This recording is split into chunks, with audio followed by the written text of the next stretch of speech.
Hello everybody, welcome to the latest episode of Sports Bazaar with me, Mick Malloy, and Titus O'Reilly. How are you, Titus? I'm well. Okay, very well. As the antics of the Wimbledon Football Club disappear into the rear vision mirror, we crack open a brand new topic for our sports mad fans. What do you got for us? Well, we're going back into history again, into Australian sports history. Okay. Yep. So think of this. Remember we did John Wren. We did. I enjoyed that series. One of the great off-course bookies. Yeah, and led the police on a merry chase. They couldn't get him. They knew he was in Collingwood. They actually knew which building he was working out of. Yeah. But they couldn't get him. They couldn't get him. He used to disguise themselves, didn't they, as taxis. Horse and carts would turn up. The police would. They tried every trick in the book, but could not crack the code. So that sort of is like, you're getting into the sort of 1890s and around that sort of period. So what we're going to talk about today is sort of a companion piece to that podcast. So if you haven't listened to the John Wren one, I highly recommend people go back, because it's a very interesting story. And a historical document, I would add. Oh, absolutely. And we had some of his descendants contact us to say they enjoyed it. So... And it's a lot of fun. So today we're... Collingwood in that time. Part of me, people go, have you got a time machine? What would you travel back to? And everything. 10-cent beer night, you always say. I 10-cent beer night. But Collingwood in that era, I'm sure, would be just a great idea. Well, yeah, so the 1870s, 1880s, 1890s, it was like Fallujah. It feels a bit Sweeney Todd or something. Yeah, Fallujah. Well, the police couldn't go in there. If the police, they would go in there, they'd have to go in force. Yeah. And so Collingwood's a working class suburb of Melbourne, for those that are into national criminal and interstate. Yeah. It was very Irish Catholic, very poor. Very, went through 1890s was a huge depression. So, illegal gambling and all that sort of stuff. Yeah.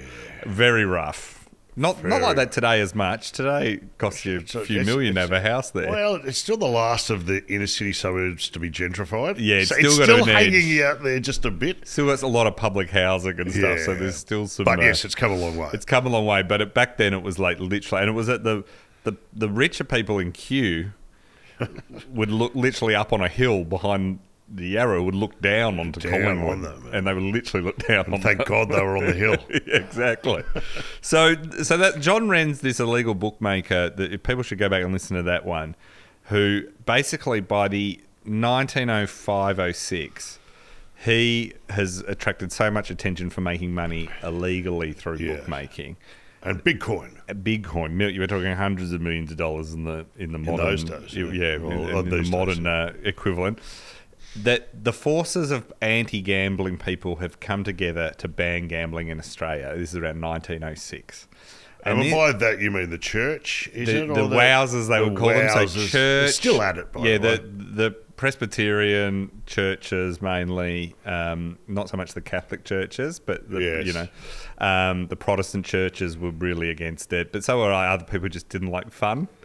They didn't like booze either. They didn't like working class people gambling, wasn't it? You're allowed to go to the races and you're allowed to go to the Spring Carnival and have a temple, but when it came to your ordinary grassroots folk, they didn't like it. So this is all raising. So around sort of the turn of that century in Australia, and this is kind of interesting because in America they've just, in the last 5 years, they've just released all the rules on gambling. So online gambling's taking off in America. So we're seeing another resurgence. But this was the opposite. This is when it all went back in the box and became illegal. So what happens is, and this leads to the rise of what we're talking about today, the SP Bookie. Okay. So the SP Bookie is something that for people in Australia would know. It is like... Think of the bootleggers in Prohibition. It's Prohibition. It's exactly in Australia, instead of having a prohibition on booze, which we never had, but America had, we had a prohibition on gambling, betting. And this leads to the rise of what is the starting price bookie, which we'll get into what that means. But the SP Bookie, who becomes, it's sort of this iconic, a mythical figure, much like an Al Capone, and there are similarities and differences. But we'll get into that. You got to find them. You got to become a trusted client, really. And there were police trying to crack down on it, and there were squads, and there was a caper. It was a real caper. So we're getting into how that came about and the history of them. And so where we probably start is around this time when John Wren's on the rise and the people are saying, and there's the 1890s, people are starting to say, these people say we need to crack down on gambling. Yes. And they start to win power in various state parliaments around Australia. Yes. So in 1895, the West Australian Parliament bans bookmakers. So they just ban you being able to gamble, basically. This is in 1895. So what were your in West options? Australia. If it was Just was totally there a illegal. totalisator Yeah, board? There was. they had totes then, and they had like Yeah. bookies who'd take bets and on the race course and all. Well, West Australia, I don't know if I banned it everywhere. Everywhere, yeah. They just went, you can't have them. Now, the way people reacted in Australia, and Australians are some of the largest gamblers in the world. I think per capita. We're the largest. Highest in the world. Yeah, most of it's on Well done, pokies. Australia. But we're very high and everything. Yeah, it's something we are proud of. So when they burn in this ban, this was sort of a heads up of what would happen, in that people just ignored it completely. So they didn't argue. Yes. There wasn't big fights. It just never really got enforced. Sure. It was, and so much so that by 1899, the West Australian government repealed that ban. So, but then Waved the white flag. They waved this. But by the 1900s, this is described at the time as an avalanche of anti-gambling laws from state governments are unleashed in Australia. Right. So all these anti-gambling laws come in. So by 1906-07, it means effectively across all of Australia, all states had legislation that basically made it legal to bet on horse racing if you were at the track. Right, so you had to physically be at the racetrack. And then And this is before phones. This is well before the internet. Yeah. The only way you could bet was to physically go there. Otherwise, it was completely illegal to bet off course. Did that make it going to the course more popular? It did make it more popular for a while.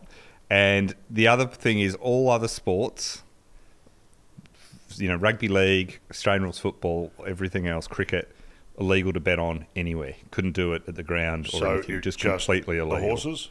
Just the only way you could. At that stage, did they? No, just the horses. Just the horses. The only way, and that was because rich people owned the horses. Again. So they said we're gonna. So you got this situation in Australia where the only way you can gamble, and this lasted until sort of almost into the late 60s. Jesus. You could not gamble legally unless you went to the racetrack. Yeah. Otherwise, you just not allowed. Now, they think this is a huge win, the Wowsers at the time. They think we have really won the gambling fight. It's over. It's over. It's confined to the race Waiter, course. check, please. So you'd be shocked to learn. So this is in 1907 roughly. Everywhere is in this situation, and this is what leads to it's effectively prohibition, but for gambling. Yeah. So it's a lot like what happened in America, and so what happens is these people start to pop up that start to service the need of the Australian public to gamble on racing. And instead of being on track bookies, they were off track bookies. Right. And anyone off track was illegal. And what they would do is to set a fair price, they would go off something called the starting price. So what that basically means is all the fluctuations before the race ends up with whatever they jumped at when the race started, what the final odds were for each horse is the starting price. That's what you get. And so they were called SP Bookies, stands for starting price. And the reason they did that is it was kind of a fair way to do it because they didn't have direct. It wasn't like there was a computer screen or even a radio or anything at the start of it that they could follow they couldn't follow the fluctuations at the track in real time. So to make it fair, So it's a simple exercise. You're going to get the starting price no matter what. We're going to take your bets. We're going to take your bets. We don't have to run a book. We don't have to set our own odds. No, that's it. Okay. And they do, and it was all done because they just didn't have the technology to do it brave another from a way. bookie, by the way, I'm going to say. Oh, yeah. Because you are at the mercy of the local racetrack bookies. But that's what they did. Now, as soon as this happens, basically everywhere pops up these SP Bookies. What was their natural habitat? Well, their natural habitat was often a pub, A tobacconist. Some were just on street corners. Barber shops were incredibly... Barber shops are a good one. Yeah. Anywhere where men habitually or routinely hang out. Yeah, you could get a nice trim and you could get your mustache waxed. You could and pop on a bet. Yeah, pool halls were very popular. Pool halls, of course. So people forget how big pool. The reason pool halls were so big in Australia. This is we're sort of talking now the 1920s. Yes. Is the Walter Lindrum era? Yeah, they had banned, as you know, pubs shut at 6. Yes. And there was a 6 o'clock swill, so everyone would get really hammered after they'd finish work at like 5, go to the pub, drink for an hour, as much as they could consume. I just wish, again, time capsule. Yeah. One 6 o'clock swill, just to be there to go. You would not do bonkers. well in a 6 o'clock because you're used to. You have a 3 a.m. swill. I tell you my favourite, what used to be my favourite drink in the world was at the MCG downstairs in the bar. Before In the bull ring? The bull ring. Yeah. And if you remember, so you'd go in at either half-time at the football or lunch at the cricket. Yeah. And every man would descend on that bar. And it was an old day where they just had the guns, you know, the Plutos. that dispensed the beer. Squirt and the they beer, just used to line up 7-ounce glasses, and the gun would go down the line, and they'd be 8 deep. Blokes would be shouting, and the bar still looked oldie, and it's the closest thing I've ever come to imagining what it was like at the 6 o'clock swill. Oh, I used to get goosebumps. I'm getting them now just thinking about it. What a time to live. So the reason they had the pool halls is they didn't serve alcohol, so men needed somewhere to go when the pub shut, and they could often go and play pool. Yeah. Now, I think a lot of the times there was grog on the sly, but one thing they really got into was these SP Bookies would set up there. Because it's illegal, it would just be a bloke. It might be your uncle, might be whatever. Yeah. These are just average blokes that are willing to do it. So pool halls became very popular with this. And the main thing stopping the bookies, it wasn't the police, because these laws had come in. Now, the thing is, the Wowsers had brought this in. People who were like, they were sort of like people who, they were the Protestant churches mainly. But it was sort of like happened in America. They kind of got the numbers in the parliament. Yeah. But they were a minority really Course. in the public. So most public were happy to bet or didn't care if you did. And so they just continued finding ways to do it. And the police were left having to enforce this law, which we'll get into, which wasn't very popular, right? So they weren't scared of the police, and They're probably running their own books. We'll get into all this sort of stuff. So the only thing stopping SP Bookies in the early 20s from really taking off is technology. So there's no access to telephones really at this stage yet. They haven't taken off. Radio doesn't really exist. So you didn't know what was happening on course in real time. And so what would often happen is they would often set up near a pub, near a race course, and have runners. And they might be like a 10-year-old kids. Yes. That they would pay to run to the racetrack, get the results, come back, go back. Kids came in handy too. They used to be cockatoos too, didn't they? They'd wait out the front and let you know if the cops are coming. Exactly. So the kids were often in the, it's good to see, not enough. It's like a training program, an apprenticeship. So they had to do that. That was one thing, but that was slow. Like, it's pretty slow doing that, right? It's not real time. And it couldn't compete with the thrill of live racing.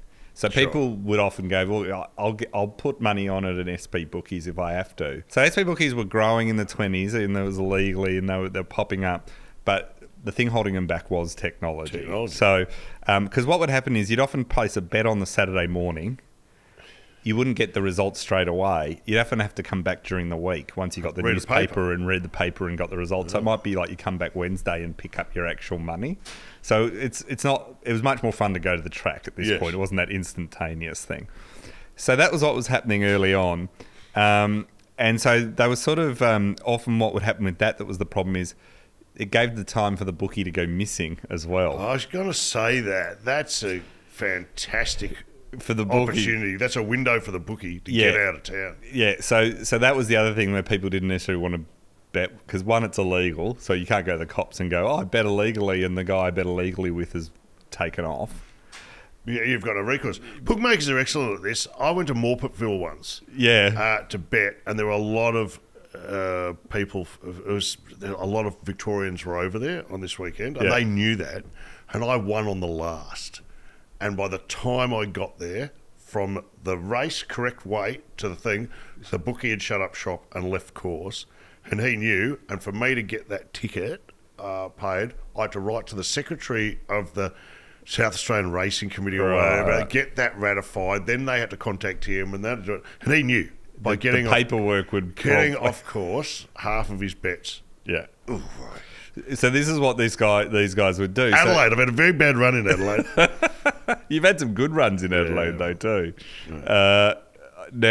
So this is what was sort of happening. So it wasn't a perfect thing. So people were still doing that. But what did start to happen is you'd go to if you couldn't get to the track, you'd go to your local SP Bookie. And the good ones, even though they were legal, would be there every week. You get to know them, and they would take your bets, and they were like kind of the honest brokers. How did you find an SP Bookie? It wasn't hidden. It was word of mouth. I wasn't hidden. So you walk into a pub, and there'd be guys sitting on a stool at the end, and they go, "That guy." It was very little hidden. Like it was because you got to remember, it's small. Like often in a lot of this is in as well as the city, small towns. Everyone knew who the local cop was, right? Yeah. So if the local cop shows up to the pub, everyone would pretend nothing was going on. Yeah. The minute he leaves, it's back on, right? Like, we get into some of how this happened, but so this was the thing. So it begins, as you say, this cat and mouse game between the cops and the cops are like trying to enforce this, but it's a pain in the ass for them. Yeah, that's right. They know no one like is supporting them. They're easily spotted, so it's going back and forth like that as well. Yeah. Where it's like so the good ones though. They would stay for a long time. The problem the police had, if they arrested one, usually what would happen is two more would pop up in their place. It was totally whack. It's exactly the phrase I was thinking of. It was like a massive game of whack-a-mole. Yeah. Because when John Wren dominated in the 1890s and 1900s, it was mainly just him. He was this big... There were others, but he was the big illegal bookie, right? When they banned him and attacked him, they basically... It replaced... He got replaced by thousands. Yeah. Like tens of thousands of SP Bookies around the country. Like every pub would have one. So ultimately the bookies would always win because even if one or two got caught, it's a bit like the drug trade now, you know? You arrest one drug dealer. Yeah. Well, that was the Pablo Escobar thing, wasn't it? They went, we'll take him out, and he was replaced by 1,000. Yeah. And it was harder to monitor or control or know. That's right. So this was exactly what happened. So... So bookies had a whole bunch of tactics, though, to like sort of avoid this. So one of them, which you mentioned before, was the cockatoos, the cockies. Yes. So this was John Wren used these. This is the first line of defence for bookies. So this was usually often kids, but sometimes adults who would keep a lookout in the suburb, round the pub, for police approaching. Yeah. Sometimes they would actively trail police. Get on the front foot. Yeah, so you know something's pretty bad when the police are the ones being followed. Yes. So they would pay neighbourhood kids or people if you had a shop on the corner, if you hear something, and they'd send someone that would go around and say the police are on their way. That is fantastic. So that would happen everywhere. Now, often in pubs or barber shops, wherever this was happening, they would have secret panels and doors set up to hide betting slips and the boards with the odds on and everything. So it was literally like Hogan's Heroes. I was going to say Batman. Yeah, but you know, like Hogan's Heroes. They switch the bed out. The beds are like a, 1 minute it's a map table and they flip it around and it's back to a bed, or they open something up. It was exactly like that, right? Like, so they would have like the ability to a secret panel they could pull down. It looked like just part of the wall, or they'd have under the bar there'd be a secret hiding spot for because they'd have to get rid of the betting slips or the book that they're logging all the bets and that. So that was other things that they always do is they would often have a fire going. So you can just chuck the betting slips and the book into the fire. It's pre-shredder. Pre-shredder. So they would have a fire, and often this is before heating. So in the pub they'd have a fireplace. Yeah, of course. It was a bit funny when it would be a 30-degree day in summer, and the fire's roaring. But that's what used to happen. Marshmallows out there. So the minute the police, if they raided, it was just chuck everything in the fire straight away. The other thing is obviously flushing it down a toilet. But the police got wise to this and would often get a plumber in to block the toilet. The cops are there with a big plunger. Yeah. Not a fun job. No. An example, this was in court in Adelaide. This is all around the 20s. A bookmaker's clerk sat in a bathroom of a house, and from the bathroom of the house was a tube that went into the adjoining billiards saloon. Yes. So someone would sit in the billiards saloon and say down the pipe, 5-1 on this horse, that $20 or whatever, and the guy would record it in the dunny. Locked, the dunny door would be locked, and he'd be in the house next door, but there would be a pub between. And then the police raided, he could just flush it all immediately. So that was sort of another way they got around it. Yeah, so it's like this whole story is how humans ingenuity in getting around something they don't want to do. An unpopular law. Yeah. Another time they all would do what was common is bookmakers would devise their own codes for the recording of bets. So ticks, crosses, dots, certain symbols. Yes. So anyone else that read it wouldn't know what any of it meant. So they real prison house stuff. Yeah, so you could get the cops could get the book, but you couldn't decipher what it actually said. It just looked like hieroglyphics or something. Navajo Indian. Yeah, it's like all these guys probably didn't even pass school or inventing highly. That's what I mean. Yeah. It's ingenious. It's ingenious. They also would sometimes record bets on the hand. One that was very popular on biscuits.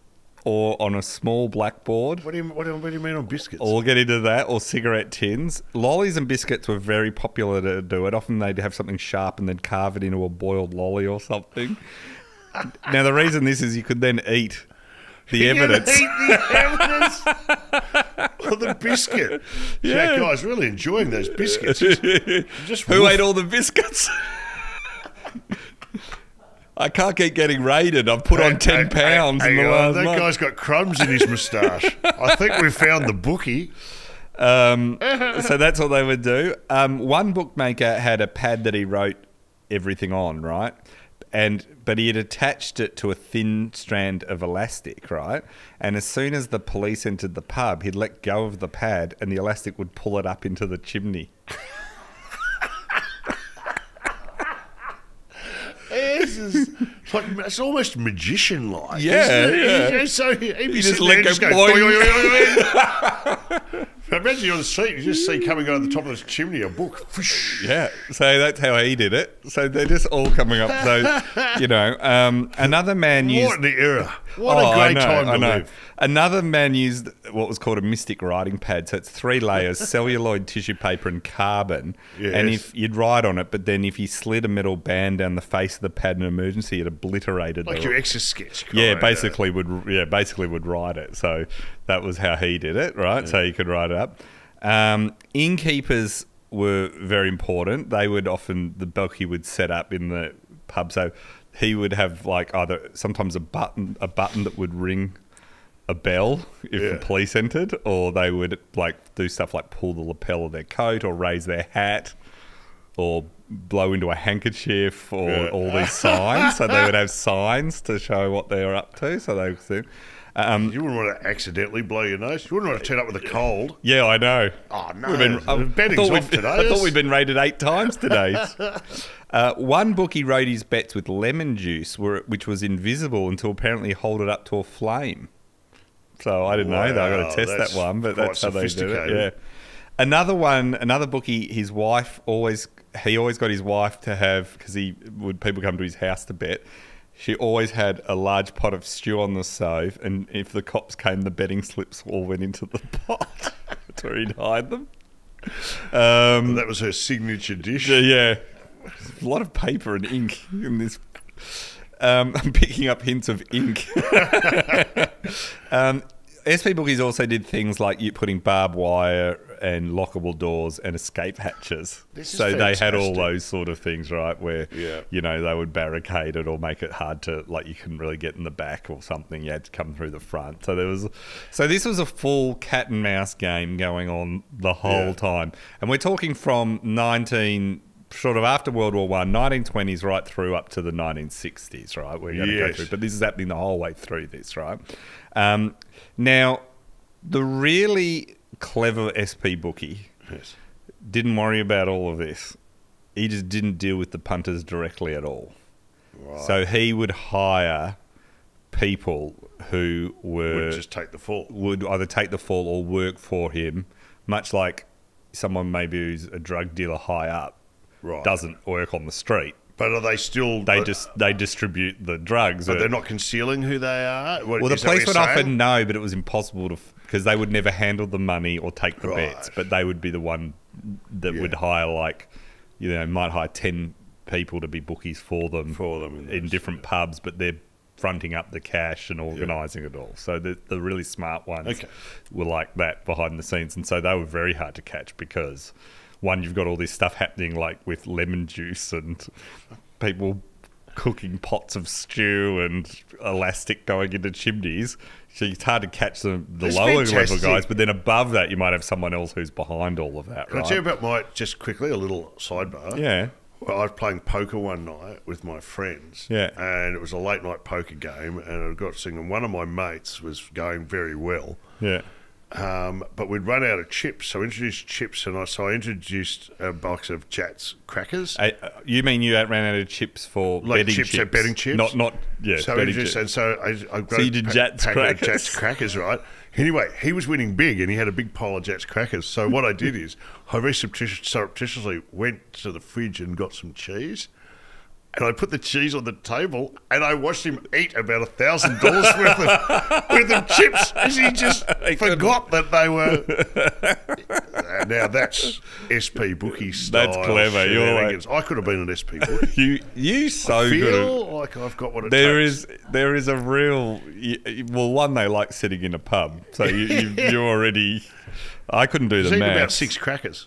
Now worth a lot of money. So with all this stuff going on with the security and everything, them doing these games against the police, while these all were well and good, the biggest thing that protected the SP bookies was the police's apathy for enforcing these laws. Correct. Right? Because they're probably up for placing a bet themselves. Well, the thing is, the police, they knew the general public hated these rules. Yes. And had no interest in complying. Yeah. The police were meant to enforce it, which they found incredibly hard. Yeah.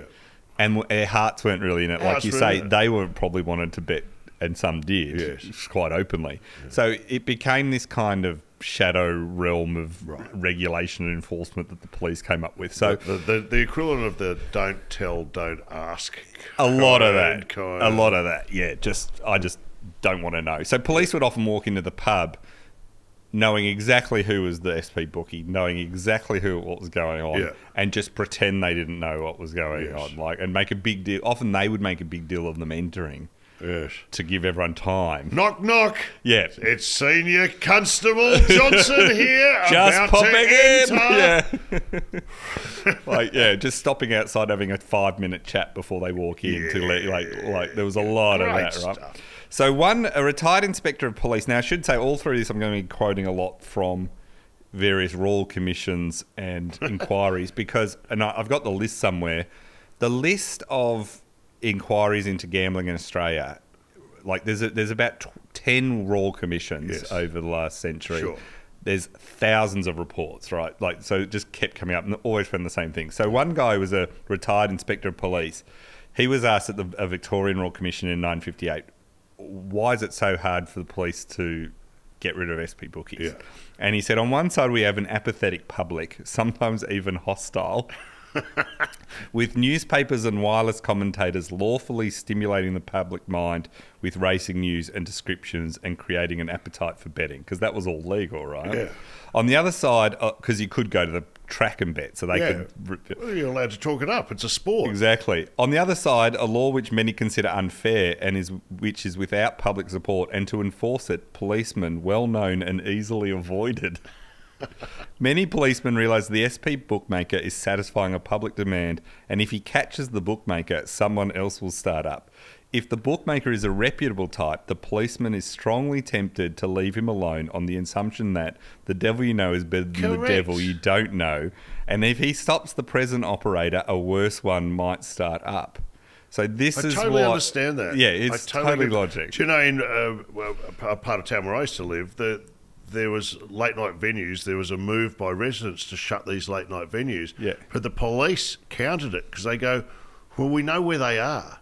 We know where everyone is, and these venues are well run. If you tip this lot out onto the street at that time, it's bedlam. Yeah. So the police are smart enough to know how to manage a situation. Yeah. And if you've got a good SP Bookie, Yeah, who runs a clean sheet and not doing standover tactics or beating people up, or if they're just loaning money at exorbitant rates. All that sort of stuff, you know. So this was the thing, right? So in country towns and the Frankston suburbs, it was. Yeah, exactly.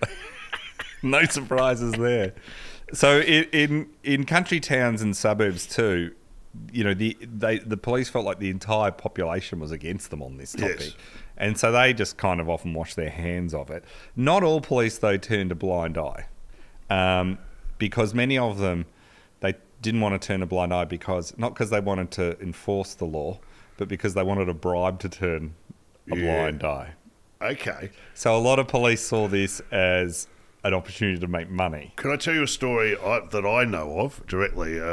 My neighbour of mine, Leo Brooks, a wonderful gentleman who used to be involved in a bit of old school shenanigans back in the day. He was a real grifter and a great man, but he was like orphaned, and he used to come out and he used to stand at intersections and sell copies of yesterday's paper and then run off. But he used to run, at one stage, he ran the biggest two-up game in Collingwood. This is a gambling game. A gambling game. At the time. Flipping 2 coins. Yep. Yeah. And he ran the biggest two-up ring in Collingwood, and he said the cops used to raid it. They'd all be taken down the cells where the two-up would continue with the cops taking a commission. Yeah. So that was the cops' attitude to gambling at that particular time. That was between wars. See, no one teaches you about how corrupt our police forces were back in the day. When you're doing history at school, no, they present it all like it's all been a wonderful experience, or somehow life is worse now. Yes. And then you actually go back and read it all and you go, oh, there was a lot of shenanigans. There was a lot of shenanigans going on. Well, they were they were a legal gang, basically. Oh, basically. Yeah. So in the mid-1920s, the cost of immunity from a prosecution in South Australia ranged from about 10 shillings to £2 a week. They actually knew this. Right, and usually what would happen is junior police officers would go around to the bookmakers and collect the money. And then it would get shared around the police station, you know, all that sort of stuff. Yeah. So police became increasingly in this thing of doing basically their own form of regulation. Because it was an illegal industry, there was no regulator. Yeah. So the police kind of filled the void of deciding who would effectively be licensed to be allowed to be a bookmaker and who wouldn't. Okay. So rather than, they knew it was pointless to stop it, so they would select. You should give the nod. Yeah, you can be. And then, so it might be that I am one in a local pub and then you try and set up across the road and the police come and go, no, we're happy with him and he's paying us bribes. You move on. And you might say, well, I'll pay more, and that's where it became interesting. All right, well, now we've got a game going. Now we've got a game going. So this becomes this shadow regulatory regime that the police run. And it's all local and it's all ad hoc, really, at the start. So police would make sure that there were rules of how you can conduct it. So it was like, don't go around beating people up. Don't lend at exorbitant rates. Stay within these lines and you're going to be okay. Keep it quiet. Yes. We don't want you out on the streets with all odds. We want you in a back room. Don't go soliciting. Don't go soliciting. Yeah. So it was very much like, if you know, we'll let you do the unspoken rules. Yeah. So this became so big that really it's its own massive industry, kickbacks from SP Bookies and police, and this builds and builds over the years to get more serious. But it's really like everyone's almost into it, and the size of gambling keeps growing. The illegal, so the bribes keep growing in size. So are the wowsers aware of this? They're not. They're sort of a little bit scratching their heads, going, "Why is this not being raised?" Yeah, there's little bits where they're sort of trying to say the police need. Well, they keep saying the police need to do more to enforce this. And the police say, "We're doing our best. We're flat out. We're flat out collecting these bribes." So this is in the 20s still. So it's becoming entrenched in Australian culture. Police are getting bribes and kickbacks, and in the 20s it's still fairly low money. It's like it's enough to make a good living, but it's not like, you know, people aren't making insane amounts of money, right? You're like a barber. You're offering a service and you make a living wage out of it, but that's about it at the start of it. One of the problems is it was a very strong economy in the 20s, the roaring 20s, that people could afford to go to the track, you know, because then you had to either like get on the tram or hire a horse and carriage to get to the track because it wasn't necessarily nearby all the time in walking distance. And before cars, that was a pain. So people could afford to, so they would go. And they would bet there. So people were still betting a lot. But it started to, more and more people meant that there was enough money going around that bookies were starting to do well. So in 1928, the detective in charge of the gaming squad in Victoria, a TWC Dearly, said he believed illegal betting had doubled in value since 1924. So in 4 years, the industry had doubled. He was speaking to a parliamentary select committee. He said that no legislation would stop this. It said no legislation will uproot one of the inherent characteristics of a man. So you say gambling is in his nature to gamble. Yeah, you know, crime's a problem when police are talking like they're in philosophy class.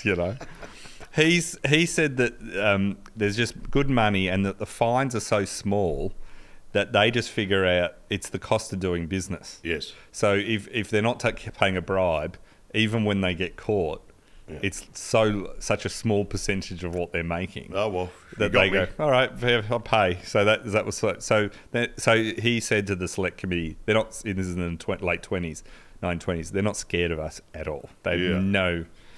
So aside from the kickbacks and corruption, even the ones that are doing the right thing.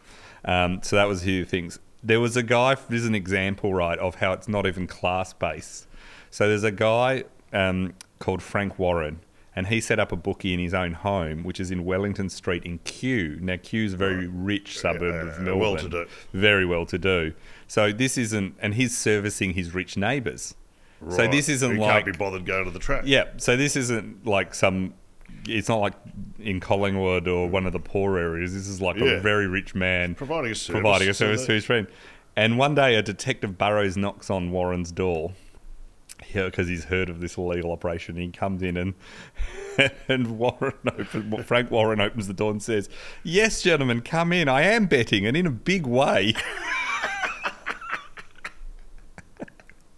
Anyway, they charge him £50, fine him £50, and he goes, "Yeah, fine." It's not even a fraction of what he turns over on. Appropriate to the region. Yeah, so he just doesn't even care. He's like, "You got me. Yeah, you got me. Yeah, I'm in a big way." He's always like.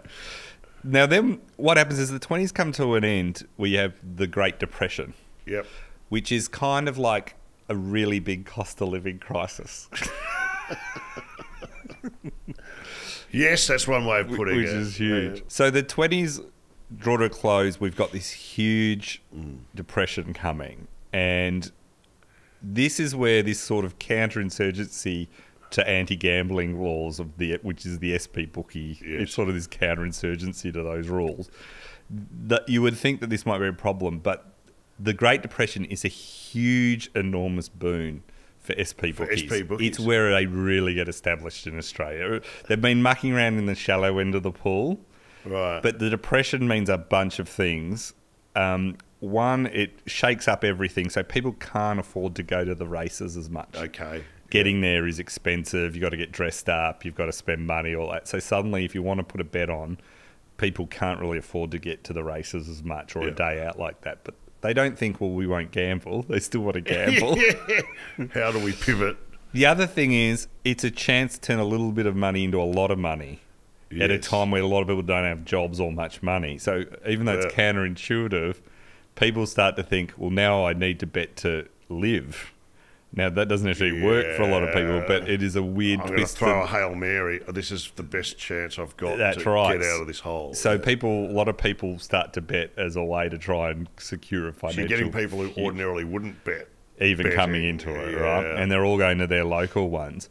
So they have more chance than ever to do this. And so this is getting... Now, what is amazing is around this time... a technology comes along that will change racing forever, and the SP Bookie forever, and that is the radio. The radio. So suddenly you can get real-time coverage of the races.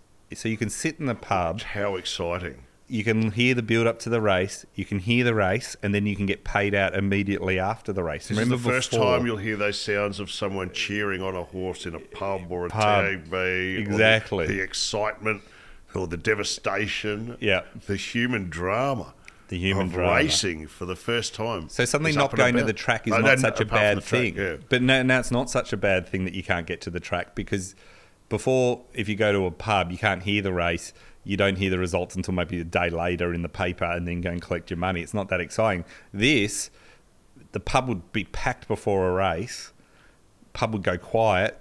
The landlord would turn up the radio, and everyone would listen and cheer or just cry, and then collect your winnings immediately from the SP Bookie at the end of the thing, you know? So this was What like... a game changer. It was a game changer, right? Now, the funny thing is, radio, the way radio is rolled out in Australia is bonkers. Like, absolutely bonkers. You know how the internet being rolled out in Australia, it's a thing called the NBN for those overseas. Yes. The National Broadband Network. They did fibre to the... You can do fibre to the home, which is where basically the fast cable goes right to your house. Yes. Or you can do fibre to the node, which is like a central point near all the streets, and then you sign up with your own thing near that. That is often a lesser speed, right? So, so much like that, the rollout in radio in Australia was as bad as that, if not worse. So in 1923, the government manufacturers are saying, we want to bring radio to Australia. It's a new technology. And they're saying, we're going to bring it. And the government's not sure about what to do, but they announced they will. And they bring in a set of regulation known as the Sealed Set Scheme. Have you heard of this? I have not. No. So, and I'm a radio legend in this country. You are a radio legend in this country. So the Sealed Set Scheme is how radio comes in. And what that meant is, under the scheme, each radio station would sell radios to customers that could pick up only their station. Right? So you didn't have a radio that you could turn the dial. You had to subscribe to a station. Basically, you had to buy a radio, physical radio, but it would only pick up one frequency. Yeah, It couldn't. It was designed to pick up, like, you know, that's 105.1, and that was it. It couldn't be changed. It wasn't built to be able to go up and down. That'd be a better rating system. Very good rating system, right? Which is sketchy at best. So if you wanted to listen, that meant the stations made money from selling the sets.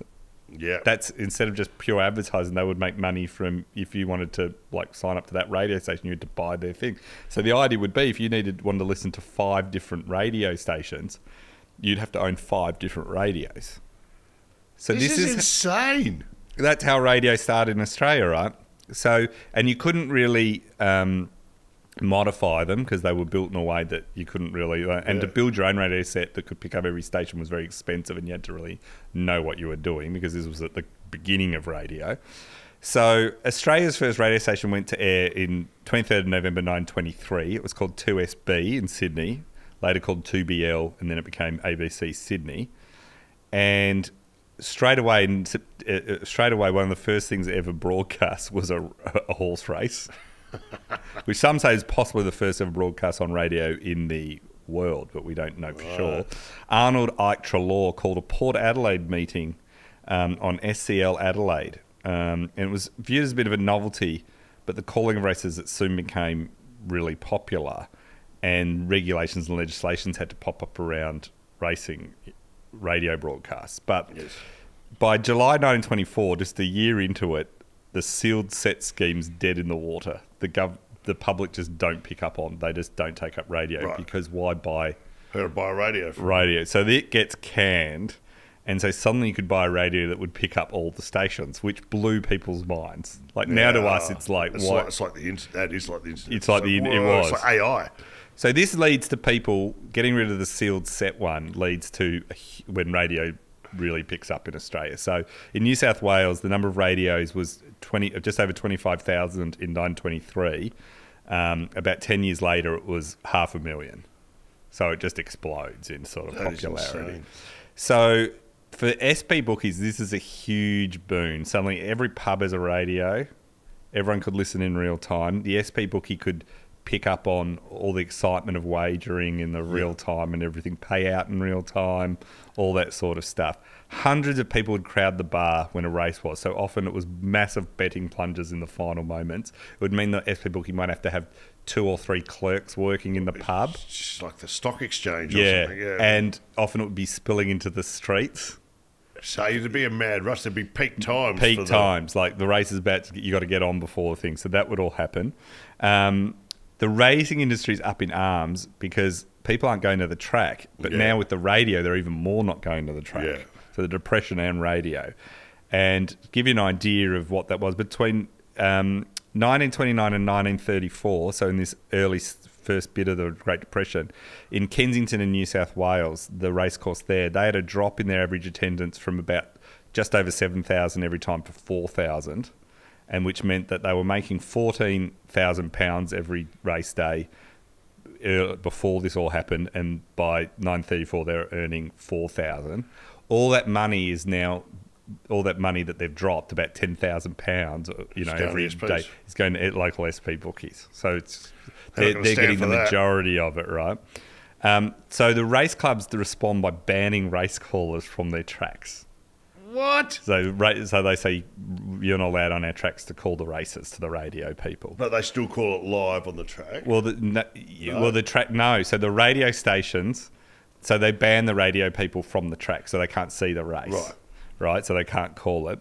The radio stations get race callers to watch the races they'd get a truck and park it up next to the fence, or they'd rent apartments alongside the racetrack that have got a direct line of sight. So they would go around it.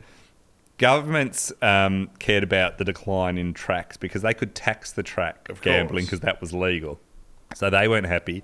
So they were trying to work out how to limit radio broadcasting. So they started to pass laws about the amount of information that could be broadcast about. Yes. So they might say, well, you can't broadcast odds, or you can't broadcast the names of jockeys, or they come up with all these different ways to try and decrease it, right? But they're always a bit the step behind.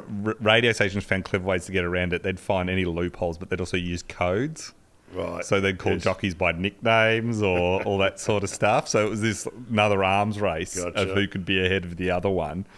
And they didn't really like it because newspapers and radio stations, who were very powerful, because it's before TV, they were saying to the politicians, we hate these laws and, this isn't Russia. Why are you banning free speech? Yes. And we will run bad stories about you until you let us have this, because there's a lot of money in this for us. Yeah. So it became this real problem that racing clubs and the government found it hard to decide what to do, right? So in a 1936 Royal Commission in Queensland, someone said, the evidence points to the fact that in this matter, the racing clubs are on the horns of a dilemma. They do not desire their races to be broadcast, but it seems they must either grant the right and get some money recompense, therefore, or allow proceedings to be broadcast from outside the racecourse without the obligation on the part of the Broadcasting Commission to pay any fee for the privilege. So they're basically saying this is, they've got no choice, really. They have to kind of accept it. So radio wins by sort of the mid-1930s. Radio broadcasting of races is set in stone. And this, combined with the Great Depression, sets off a huge boom for the SP Bookie. The golden era. Golden era. Now, just to give you an idea, though, of how there's always someone who's a step ahead of the game. Yes. In 1939, a guy called Harry Solomon, who was a race caller for Melbourne's 3XY, he is calling a race. And what he does is, before the race, he cuts the wires to all the other radio stations at the track. So his is the only broadcast that goes out. Yes. Right? He then calls a made-up version of the race. Oh, no. Which, in it, the horse that he had put money on, which was Buoyancy, in the phantom call wins. So no one really calls the real race in real time, right? Yes. And his is the only broadcast that works, because the rest of all going, why is our radio broadcast not going out? And it's because he's sabotaged it. So it was paying 6-1. So the minute the race, he finishes, the phantom call goes out that he calls. The real race is running in front of him, but he just doesn't call that race. Yeah. Buoyancy doesn't win, but he says, Buoyancy's won. The minute he finishes, he rushes off track to the SP Bookie, picks up his money, and then the police find out what had actually happened. Because people did see the actual race. It was actually run. They find him 6 months later in Fiji. So, well done. So everything about it is creating a little chunky pocket industry of. So where we are now is we might leave it there and come back in the next episode. But where we are now is you've got the SP Bookies are well entrenched in Australia. Yes. They've got now radio that brings it live and real. Yep. They got lots of money. They're everywhere. When we come back, we're going to get into the government's trying to fight back against them. We're going to get into the wowzers, and we're going to get into the arrival of the phone. That is one of the biggest moments and will fundamentally change and make it even crazier of how they go around getting caught. So we'll be back next week with the next instalment. Go on, you Titus.